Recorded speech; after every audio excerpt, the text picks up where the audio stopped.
Magandang araw sa inyo mga kaibigan. At sa araw na ito, ang tabo ko pong video ay yung pagtalakay ni Brother Wendell patungkol sa mga banat ng mga INC ni Manalo. Kasi may isang ministro na sasabi na ang pagluhod daw ay katumbas ng pagsamba. Kaya every time na lumuhod ka, ikaw ay sumasamba. Totoo ba ang sinasabing ito ng naturang ministro ni Manalo? O isa lamang bokya? Sa umagang ito yung ating tatalakayin. Nawa ay magustuhan niyo po ang aking tambok na video.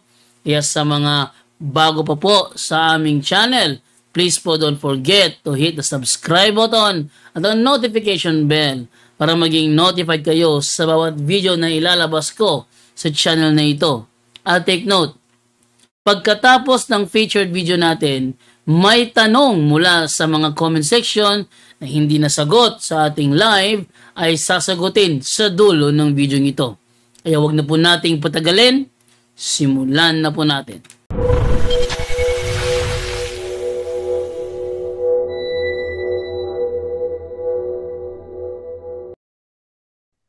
Panay kang paninira sa iglesia, no? So, ang INC kasi, mga kapatid, kung maalala ninyo, di mabubuhay ito kundi maninira sa pananampalatayang Katoliko. No? Kaya, lahat ng mga ministro nila ay meron talagang mga aklat Katoliko pero pinagchap-chap. Sinagot lang natin. At yung sinabi niyong Mr. Tampered panay na paninira, alam niyo, na ba't kayo umanib sa tampered na sekta? Ayon sa ministro ni Felix Manalo, yun daw pagluhod, katumbas daw sa pagluhod ay pagsamba. Ito mga kapatid, pakinggan ninyo. At sa Biblia po, yung pagluhod, katumbas nun, pagsamba. Ito po, babasahin ko po itong Awit 95. Ang talata po ay 6. Pakinggan po ninyo. O magsiparito kayo, tayo'y magsisamba at magsiyukod. Tayo'y magsiluhod sa harap ng Panginoon na may lalag sa atin. Yung pagluhod, katumbas pagsamba. Yung pagluhod, katumbas pagsamba. Yan, sa kanilang banat sa pananampalataya ng simbahang Katoliko kaugnay sa pagluhod sa harap sa mga imahe, ang pagluhod ay katumbas sa pagsamba. Kaya kung ang pagluhod ay katumbas sa pagsamba, ano ito?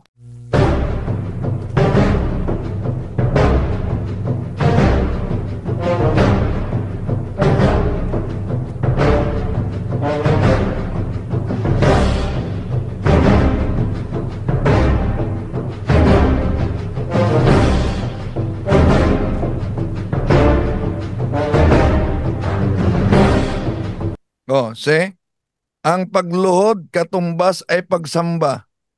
So kung ang pagluhod ay katumbas sa pagsamba, ang kanilang mga ministro lumuluhod sa harap ni Eduardo Manalo. Ibig pa sabihin, sinamba na nila si Eduardo Manalo sa nakita ninyo na video. Pero dali-daling binawi ito ng mga ministro. Una, wala naman tayong binabanggit na kapag ka lumuhod, automatic, ang katumbas doon ay pagsamba. Wala. So wala daw umanong binanggit sila na pagka lumuhod, katumbas doon pagsamba. Balikan natin ang ministro nila. At sa Biblia po, yung pagluhod, katumbas doon pagsamba. Ito po, babasahin ko po itong Awit 95. Ang talata po ay 6. Pakinggan po ninyo. O magsiparito kayo, tayo'y magsisamba at magsiyukod. Tayo'y magsiluhod sa harap ng Panginoon na may lalag sa atin. Yung pagluhod, katumbas pagsamba. Yung pagluhod, katumbas pagsamba. Malinaw ang sinabi ng ministro nila na ang pagluhod katumbas sa pagsamba. Kaya, ano itong ginawa ninyo?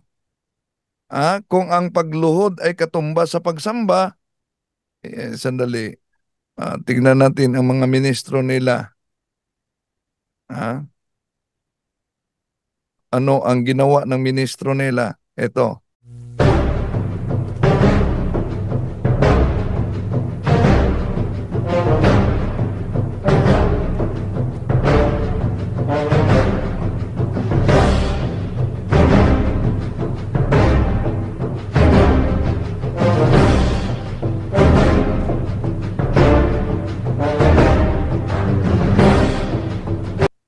So malinaw yan. At malinaw din ang kanilang aral. At sa Biblia po, yung pagluhod, katumbas nun, pagsamba. Ito po, babasahin ko po itong awit 95. Ang talata po ay 6. Pakinggan po ninyo. O magsiparito kayo, tayo'y magsisamba at magsiyukod.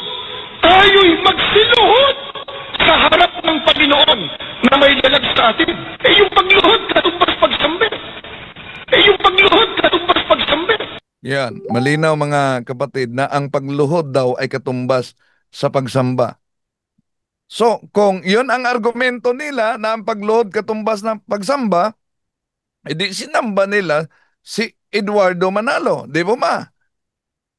Pero tatalakayin natin mga kapatid, itong matagal ng banat nila gamit ang Aklat Katoliko. At ginagamit nila ang talata sa Biblia plus mga aklat Katoliko at dami talagang natangay dahil sa mga inosente sa maling akala. Ginagamit nila Exodo Kapitulo 20, versikulo 4 hanggang 5. Wala tayong tutol diyan. Leviticus Kapitulo 26, versikulo 1. Wala tayong tutol diyan. Na bawal yuyukod sa mga Diyos-Diyosan.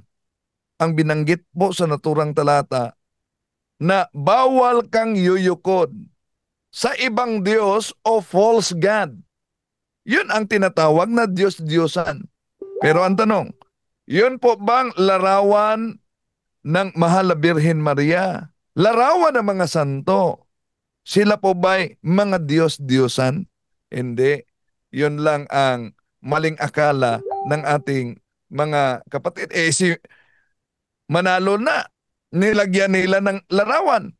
Pero, ang paggalang ba sa mga santo, ito ba'y mag-glorify ang Panginoon? Ito ang mabasa natin sa Christian Community Bible sa 2 Thessalonians chapter 1 verse 10. On that day, the Lord will be glorified in His saints. So, napakalinaw mga kapatid na sa araw ito, no, ang Diyos ay glorify daw sa kaniyang mga santo. Wala naman silang santo.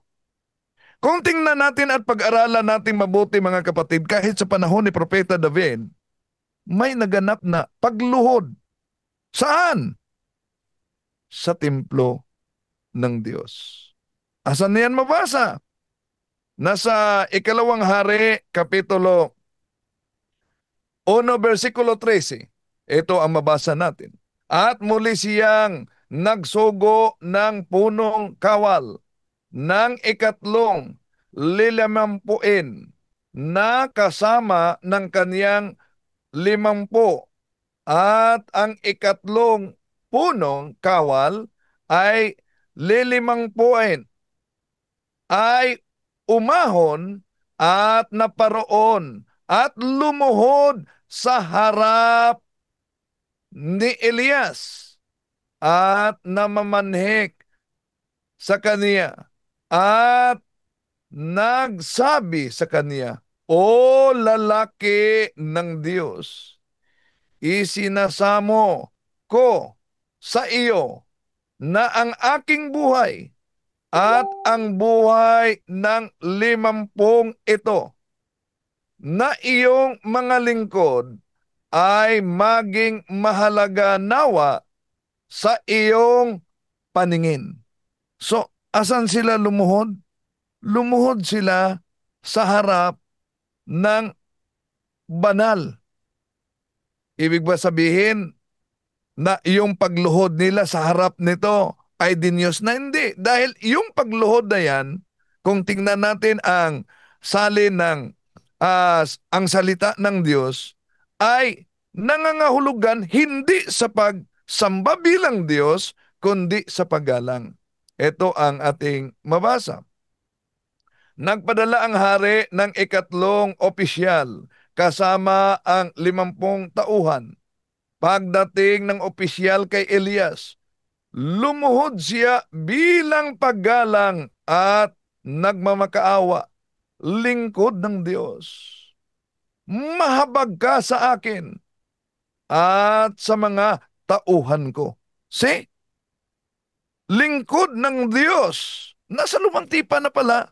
Lumuhod at humingi ng tulong. Mahabag ka sa akin. Ngayon, napakalinaw yan sa Biblia. At kung tingnan din natin ang awit, Kapitulo 95, versikulo 6, ito ang ating mabasa. Tayo't na't lumapit sa kanya'y sumamba at magbigay galang, lumuhod sa harap ni Yahweh na siyang ating may lalang. So, napakalinaw ang mabasa sa naturang talata, mga kapatid. Una, nakahiwalay yung binanggit na sumamba at lumuhod. Kaya hindi magkatulad yung luhod at pagsamba. Dahil kung magkatulad yon na ang pagluhod ay pagsamba na, lumuhod ang mga ministro sa harap ni Eduardo, therefore, si Eduardo ay sinamba nila. Di ba ba? Yan ang logic natin, mga kapatid. Ngayon, sa awit Kapitulo 138, versikulo 1 hanggang 2, ito ang ating mabasa. Yahweh, ako'y buong pusong aawit ng pasalamat sa harap ng ibang Diyos. Purihin kitang ganap sa harap ng inyong templo. Ayuyukod at gagalang, purihin kita roon. Purihin ang iyong ngalan, dahilan sa pag-ibig mo at sa iyong katapatan, ikay tunay na dakila pati ang iyong kautusan. Asan daw siya luluhod? Sa harap ng iyong templo. So malinaw na sa templo, luluhod siya sa harap. Ang tanong, ano bang nasa loob ng templo ng Diyos? Kung tingnan natin ang Ezekiel Kapitulo 41, versikulo 17 hanggang 19, ito mabasa natin.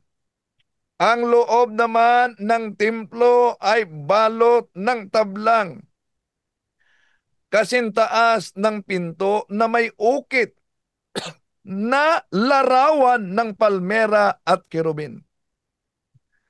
Salitan ang larawan ng palmera at kerubin. Bawat kerubin ay may 2 mukha. Isa ay mukha ng tao. Mukha naman ng leon ang isa. Ang mga ito'y nagkatalikod at parihong nakatingin sa puno ng palmera. Ganito ang larawang nakaukit sa lahat ng dingding ng templo. Ano daw? Ang templo ng Diyos ay may nakaukit na mga larawan. At ano ang sabi sa awit Kapitulo 138, versikulo 1? Yuyukod ako sa harap ng iyong templo. At ang templo ay may mga nakaukit na larawan. Hindi lang yan. Sa unang hari Kapitulo 6, versikulo 29, ito din ang ating mabasa. Ang buong dingding ng templo, maging sa dakong kabanal-banalan at sa dakong banal ay may ukit na mga kirubin, punong palma, at mga bulaklak. So, yun ang larawan ng templo ng Diyos, mga kapatid. Kaya, kung ang inaniban mo na sikta ay wala talagang larawan ng mga santo, kung may larawan man, larawan o monumento ng kanilang founder, mag-isip-isip na kayo. Bakit mas ginagalang nila ang monumento ng kanilang founder kaysa larawan ng Mahal na Birhen Maria, mga santo, mga anghel, mga kerubin, at sa ating Panginoon Jesucristo? Napakalinaw, mga mahal na kapatid, na inukitan at may mga inanyuang reboltot, imahen na makikita sa lahat ng panig ng templo, sa loob, sa labas. At ano ang ginawa ng mga tao sa loob ng templo habang nanalangin sila? Tingnan natin ang unang Hari 8:54. Ito po ang ating mabasa. Nakaluhod si Solomon sa harap ng altar ni Yahweh at nakataas ang mga kamay samantalang nanalangin nang matapos ang kaniyang pananawagan kay Yahweh. So, ano daw ang ginawa sa loob ng templo? Nakaluhod. Nakaluhod sa harap ng altar. Itandaan ninyo, mga kapatid, malinaw ang nakasulat, nakaluhod sa harap ng altar. Ang tanong, yung inaniban ninyo na sikta, meron bang altar o stage? O isip-isip na kayo dyan, ha? Dahil may altar at may larawan talaga. Isaias 19:19, mga kapatid. So, napakalinaw. At hindi lang yan, Josue Kapitulo 7, versikulo 6. Ito ang mabasa natin, mga mahal na kapatid. Pinunit ni Josue at ng pinuno ng Israel ang kanilang kasuotan dahil sa matinding paghihinagpis. Nagpatira pa sila sa harap ng kaban ng tipan ni Yahweh. Naglagay din sila ng abo sa ulo bilang tanda ng kalungkutan hanggang sa paglubog ng araw. See? Asan lumuhod? Sa harap ng kaban ni Yahweh. At huwag niyong kalimutan, mga kapatid, na sa pagluhod ni Haring Solomon, habang nanalangin sa harap ng kaban ng tipan, yung Ark of Covenant, may dalawang rebulto ng kirubin na nasa itaas. Kung tingnan natin, balikan natin ang Exodo Kapitulo 25, versikulo 19 hanggang 22. At ano ang nangyari? Sa mabasa natin sa Josue Kapitulo 7, versikulo 6, ay di po ba si Josue ay nagpatira pa habang nanalangin sa harap nito? Ibig po ba sabihin, mga kapatid, na diniyos na yung inanyuang kirubin na nasa kaban ng tipan ng Diyos? Natural, hindi. Tulad din ang mga Katoliko na lumuluhod habang nanalangin sa harap ng inanyuang imahen ng mga santo, ng Mahal na Birhen Maria, ng ating Panginoon Jesucristo, pero hindi sila kinikilala ng mga Diyos. Pero may iba pang mga aklat na ginagamit dito ang mga ministro ni Felix Manalo. Alam nyo ba anong aklat ito? Ito pong aklat na ito ay ang Catechism of Christian Doctrine. Ito ay mga pinagputol-putol nila. Tangi sa mga larawan sa Iglesia Katolika, tangi sa mga larawan na kanilang sinasamba, ano pa ang ipinasasamba, kapatid na Victor, sa mga kaanib sa Iglesia Katolika? Pati po yung mga tinatawag na relikya. At yan ay pinatutunayan po dito sa kanilang aklat na kung tawagin ay Catechism of Christian Doctrine. Ito po ay may nihil obstat ni A.G. Casas at may imprimatur ni Rufino J. Santos.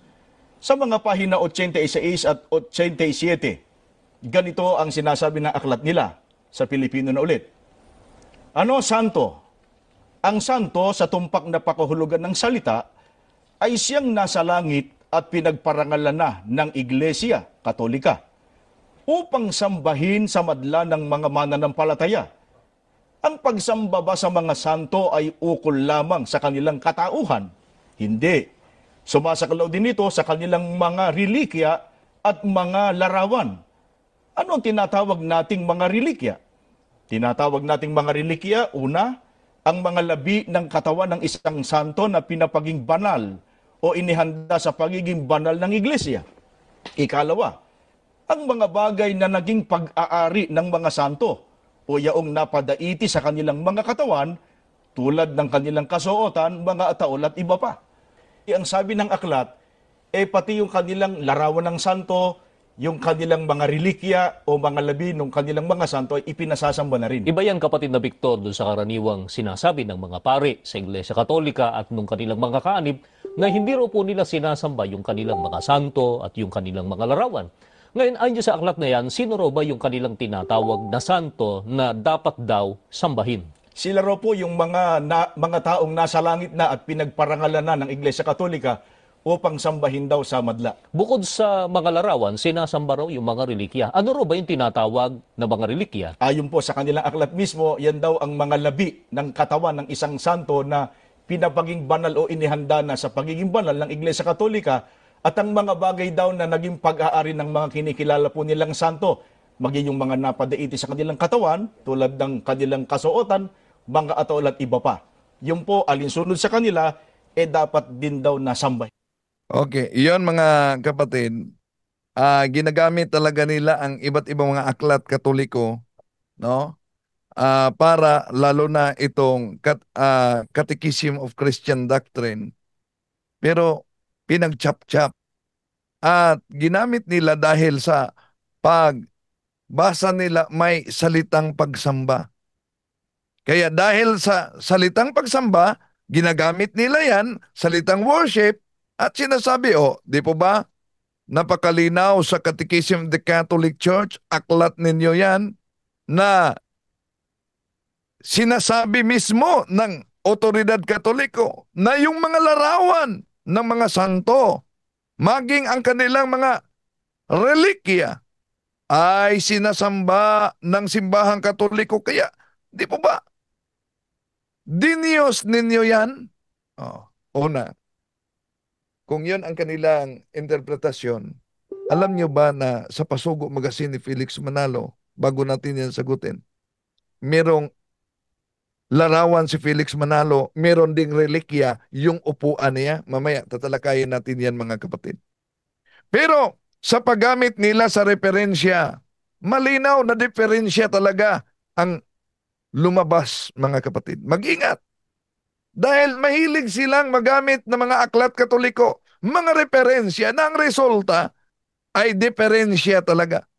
Dahil nabasa lang ng mga ministro ni Felix Manalo ang salitang worship, akala nila na yung salitang worship o pagsamba ay nangangahulugan sa pagdiyos na.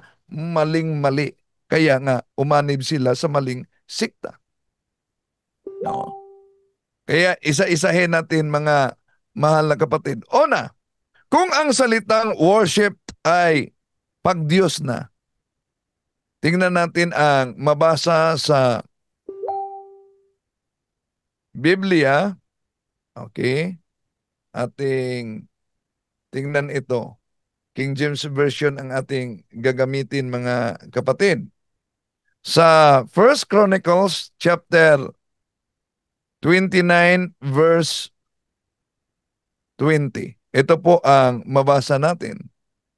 And David said to all the congregation, Now bless the Lord your God. And all the congregation blessed the Lord, God of their fathers, and bowed down their heads and worshipped the Lord and the King. Ano ba ang mabasa sa King James Version? Sa First Chronicles chapter 29 verse 20, worship the Lord and the King. Oh, yun ang mabasa. No? Worship the Lord and the King. Okay. Tingnan natin ang translation nito sa Tagalog. Ito mabasa natin. At sinabi ni David sa buong kapisanan, ngayon, purihin ninyo ang Panginoon ninyong Diyos at ang buong kapisanan ay pumupuri sa Panginoon, sa Diyos ng kanilang mga magulang at iyukod ang kanilang mga ulo at sumamba sa Panginoon at sa hari. So, malinaw ang mabasa sa naturang talata. King James yan, Protestant asalin yan. Ay, alam nyo naman na walang sariling Biblia ang mga ministro ni Felix Manalo, ang iglesia mismo, namimili lang nakibasa at sila ang nag-interpret na. Anong mabasa sa unang Chronicles chapter 29 verse 20? Di po ba sumamba ang kapisanan hindi lang sa Panginoon, kundi pati sa hari kanilang sinumba? Ang tanong, yun po ba ay pag-Diyos na pati sa hari? Hindi. Dahil nangangahulugan yung pagsamba nila sa hari, hindi bilang Diyos. Diyan napapasok mga kapatid, ang old meaning, old English, sa salitang worship, sa old English, na yun ay nangangahulugan na pagrespeto, pagpugay, pagrespeto ng hari. Ito ang tinatawag sa simbahang Katoliko na dulya. At kung tingnan natin sa Good News Bible, kung sa King James, worship ang ginagamit, pero sa Good News Bible, ito ang ating mabasa. Then David commanded the people, praise the Lord your God, and the whole assembly, praise the Lord, the God of their ancestors, and they bowed low and gave honor to the Lord and also to the King. So napansin niyo ba ang salitang worship sa Old English, sa Bagong English, ginamit yan honor, paggalang. Kaya ganon din ang mga aklat Katoliko na binasa ng mga ministro ni Felix Manalo. Pag mabasa ang salitang worship, yun ay tumutukoy sa veneration, paggalang. Hindi yun pag-Diyos. Kaya sinarado kasi nila ang kanilang isipan, mga kapatid. Siguro bunga lang sa kanilang pag-atake at pagtuligsa sa pananampalatayang Katoliko. Hindi lang yan. Ito pa, King James Version. Ating mabasa sa Daniel Kapitulo 2, 46. Then the king Nebuchadnezzar fell upon his face and worshipped Daniel and commanded that they should offer an oblation, a sweet odor unto him. So sa King James Version, ginamit yan ang terminong worship. Sino ang sinamba? Si Propeta David. Sino ang sumamba? Si Haring Nabucodonosor. Ang salita ba dito na pagsamba, nangangahulugan ba ito na pagdiyos na? Hindi. Dahil kung ituloy natin pagbasa diyan, si Haring Nabucodonosor ay kumikilala sa Diyos ni David. Kaya kung tingnan natin ang New International Version na salin, yung worship sa Old English ay ang salin paggalang. Ito po ang ating mabasa, mga kapatid. The king Nebuchadnezzar fell prostrate before Daniel and paid him honor and ordered that an offering and incense be presented to him. So, ano daw? Honor, yung worship na ginamit sa King James Version, ibig sabihin honor. Ang mga binigay na talata mga kapatid, napakalinaw. Diyan na pumasok ang Latin na kahulugan ng dulia, hyperdulia, latria. No? Yung dulia, yun po ang pagrespeto, paggalang, pagpugay. No? At tinatawag din sa Old English na pagsamba. Ngunit, ang ibang kahulugan, honor. Pero kung ang pagsamba na ibinigay kay Santa Maria sa ayon sa mga aklat ng Katoliko, yun ang termino na tinatawag hyperdulia. Oh. Kahit nga ang anghel na mas mahigit sa tao, anong sabi ng anghel? Ito ang mabasa natin mga kapatid. And the angel, Lucas Kapitulo 1:28, and the angel came to her and said, "You are honored very much. You are favored, woman." So, yun ay tinatawag na hyperdulia, no? Sa termino, theological term ng simbahan, mga kapatid. Okay? So, ngayon, tingnan natin ang kahit nga sa UP Diksionaryong Pilipino, kung tingnan natin ang pagsamba, nangangahulugan na paggalang din. Kaya research naman pag may time. Pero pakipansin ninyo, sa lahat ng mga banat na mga ministro ni Felix Manalo sa paggamit nila sa mga aklat Katoliko, alam nyo ba mga kapatid, na ang kanilang mga sinipi sa mga ministro, dahil nasa kanilang pandoktrina na yan, yung question number 10, yung question number 3 sa aklat na Christian Catechism of the Christian Doctrine number 3. Bakit yung number 10 at number 13, mga kapatid, ang ginagamit nila? Dahil may nakasulat kasi na worship. Ang tanong, saan ang question number 11 at question number 12? Bakit hindi binanggit ng mga ministro? Dahil pagbanggitin nila, di nila maluko yung mga nakikinig sa kanila. No? Ano po ba ang nakasulat sa Catechism of Christian Doctrine sa 12? Question number 12. Ito po ang nakasulat, mga kapatid. No? What are our duties toward the saints? We ought to praise the saints and recalling their virtues and their glory. We ask them to intercede for us to imitate them. Yun ang mabasa sa naturang aklat, mga mahal na kapatid. Kaya iniiwasan nila yon. No? Dahil may mabasa diyan na sila'y ating ginagalang. May mabasa ba na gawin sila at ituring sila bilang mga Diyos? Wala. Ang sabi ng question number 12, kaya inalis yan ng mga kaanib at mga ministro ni Felix Manalo, ay alalahanin ang mga mabubuting katangian ng mga santo, ang kanilang kaluwalhatian, hingin ang kanilang panalangin at tularan sila. Asan ang sinasabing pag-Diyos dyan? Di po ba wala? Kaya ingat-ingat, mga kapatid. No?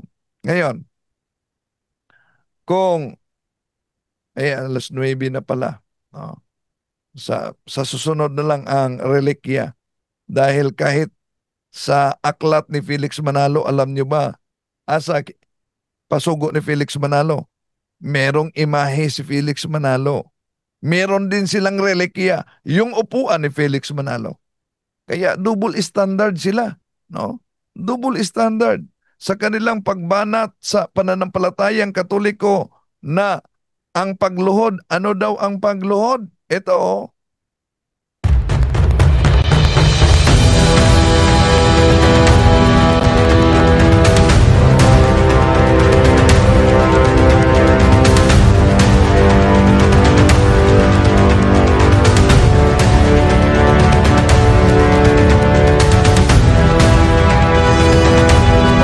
Lumuluhod sila sa harap mismo ni Eduardo Manalo. Ano ang kanilang aral? At sa Biblia po, yung pagluhod, katumbas nun, pagsambe. Ito po, babasahin ko po itong awit 95. Ang talata po ay 6. Pakinggan po ninyo. O magsiparito kayo, tayo'y magsisamba at magsiyukod. Tayo'y magsiluhod sa harap ng Panginoon na may lalag sa atin. Yung pagluhod, katumbas pagsambe. Yung pagluhod, katumbas pagsambe. So, magsiluhod sa harap ng Panginoon. Yung pagluhod ay katumbas sa pagsamba. E di, kung sa harap ng Panginoon, sino ang Panginoon dito?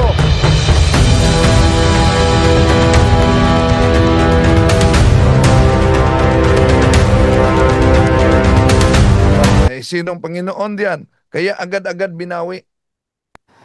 Una, wala naman tayong binabanggit na kapag ka lumuhod, automatic, ang katumbas doon ay pagsamba. Wala. Yun. Wala. Umano.